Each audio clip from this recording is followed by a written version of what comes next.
भारत के महान प्रधानमंत्री, यशस्वी प्रधानमंत्री। अब मैं ये पूछना चाहता हूं, भूटान को 10,000 करोड़, मंगोलिया को 70,000 करोड़, बांग्लादेश को 15,000 करोड़, मॉरिशस को 5,000 करोड़, नेपाल और अफ्रीका के देशों को 39 अरब करोड़, सरदार स्टैच्यू को 3,000 करोड़, उद्योगपतियों का ऋण माफ करने के लिए 5,55,000 करोड़, मोदी की विदेश यात्राओं पर 25,000 करोड़ और बीजेपी का मुख्यालय का 350 करोड़, मोदी और बीजेपी के विज्ञान पे 5,000 करोड़, मोदी की सुरक्षा में 24 घंटे में 1 करोड़ रुपए दिन का खर्च कर रहे हैं और साल में 591 करोड़ 30 लाख रुपए आप खर्च कर रहे हैं। और पिछले 5 सालों में कुंभ के मेले में 15,000 करोड़ और यूएसए के प्रेसिडेंट ट्रंप को नमस्ते करने के लिए 100 करोड़। तो ये यशस्वी प्रधानमंत्री है क्या? इस किस्म के प्रधानमंत्री को यशस्वी कहेंगे? आपने जो है भारत को उच्चतम बेरोजगारी के दर पर पहुंचा दिया है। आज विश्व में भारत जो है भूखमरी में बांग्लादेश से भी नीचे है, आज पाकिस्तान से भी नीचे है। जिस देश में 25% जो है रात को भूखा सोए, उस देश का प्रधानमंत्री यशस्वी है क्या? जिसने देश की आर्थिकी को बिल्कुल नीचे कर दिया, छिन भिन कर दिया, जिसने जीडीपी खत्म कर दिया, जिसने नोटबंदी में लोगों को जो है नोटबंदी के तहत जो है लोगों को मरवा दिया, जिसने नौकरियां खत्म करा दी, जिसने महंगाई चरम पे पहुंचाई, जिसने पेट्रोल 100 रुपए कर दिया, डीजल 100 रुपए कर दिया, क्या वो यशस्वी है? क्या उसको यशस्वी कहेंगे आप? यशस्वी प्रधानमंत्री है आपका, जिसने भारत के सैनिकों को शहीदों की संख्या पिछले 30 सालों में सबसे ज्यादा है। क्या ये यशस्वी प्रधानमंत्री है?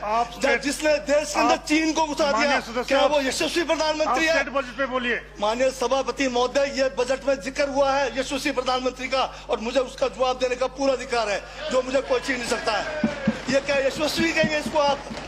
बहुत यशस्वी है। देश का जो है आज बिल्कुल देश को आर्थिक रूप से कंगाल, राजनीतिक रूप से कश्मीर से कन्याकुमारी जो अखंड भारत है वो खंड होने जा रहा है। हिंदू मुस्लिम कर करके आपने जो है इस देश की जो है ऐसी तैसी फेर रखी है। और अब जब मैं कह रहा हूं तो आपको तकलीफ हो रही है।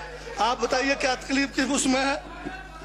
आप अब दादा अभी लाल किला आपने बेच दिया, रेलवे स्टेशन आपने बेच दिया, एयरपोर्ट आपने बेच दिया, यशस्वी प्रधानमंत्री है।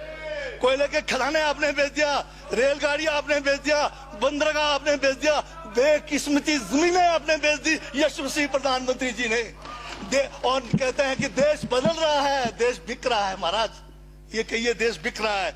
LIC तैयार है बेचने के लिए, IDB भी तैयार है, ये जो एयर इंडिया तैयार रखा हुआ है, BSNL बेचने वाले हैं, ONGC बेचने वाले हैं। छोड़ने वाले क्या? आखिर में ये देश को भी बेच के चले जाएंगे। क्या है उनका? एक झोला है, झोला लेके चल पड़ेंगे। ये है आपका यशस्वी प्रधानमंत्री। ये यशस्वी प्रधानमंत्री है। दाढ़ी बढ़ाने से टैगोर नहीं बन जाते। टैगोर के गुण लाने के लिए दोबारा जन्म लेंगे 100 बार, तब भी नहीं आएगा। हाँ, दाढ़ी बदल के और मेकअप करा के 15-15 लाख के, उससे कुछ होने वाला नहीं है आपका ना, बिल्कुल। और जो जहर आप लोगों ने जो है इतने सालों में इस देश के अंदर जो है आपने जो इस देश में बीजा है, उससे वो जो है ये बजट पे ही है। सर, स्पीकर सर, यशस्वी प्रधानमंत्री जी का जिक्र बजट में आया है, इसलिए मुझे भी जवाब देना पड़ा है। और मैं यहाँ ये कह के इस बात को समाप्त कर देना चाहता हूँ, बर्बाद गुलदस्ता करने को तो एक उल्लू काफी था, हर शाख पर उल्लू बैठा है, अंजामे गुलिस्तान का क्या होगा?